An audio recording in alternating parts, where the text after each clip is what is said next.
Hello everyone, আসসালামু আলাইকুম। তো আজকে কিন্তু একটা ইন্টারেস্টিং জিনিস আপনাদের সাথে শেয়ার করতে যাচ্ছি। তো ফার্স্টে আমি ফেসবুকে ঢুকলাম। ইন্টারেস্টিং কেন বললাম সেটা আপনারা একটু পরে বুঝতে পারবেন। আমি কিন্তু এখন দেখেন রাত 3:15 বাজে, ঘুম আসতেছে না জন্য কিন্তু ফেসবুক স্ক্রল করতেছি, করতে করতে কিন্তু যাচ্ছিলাম, কিন্তু হুট করে আমার চোখের সামনে যে এমন একটা জিনিস পড়বে আর যেটা আমি স্ক্রিন রেকর্ড করে আপনাদের সঙ্গে শেয়ার না করে পারলাম না।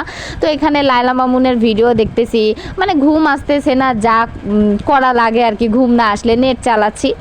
তো স্ক্রল করতে করতে মানে আমি এমন একটা জিনিস দেখছি যে জিনিসটা আমি জীবনে এক্সপেক্ট করি নাই। তো তারপরে দেখি হিরো আলম, যাই হোক এগুলা আমার হচ্ছে বিষয় না, টপিকের বিষয় না। তো এইখানে এইবার যেটা দেখেন, এইখানে একটা আইডি দেখতে পাচ্ছেন আপনারা, এই যে শাহিন আলম শিমুল, এখানে লিখছে আমার ক্রাশের আইডি দিয়ে একটা লিঙ্ক দিছে। তো আমি কেন জানি এই লিঙ্কটাতে ঢুকলাম, ওমা ঢুকে দেখি আমার আইডি, আমি ওই ছেলেকে চিনিও না।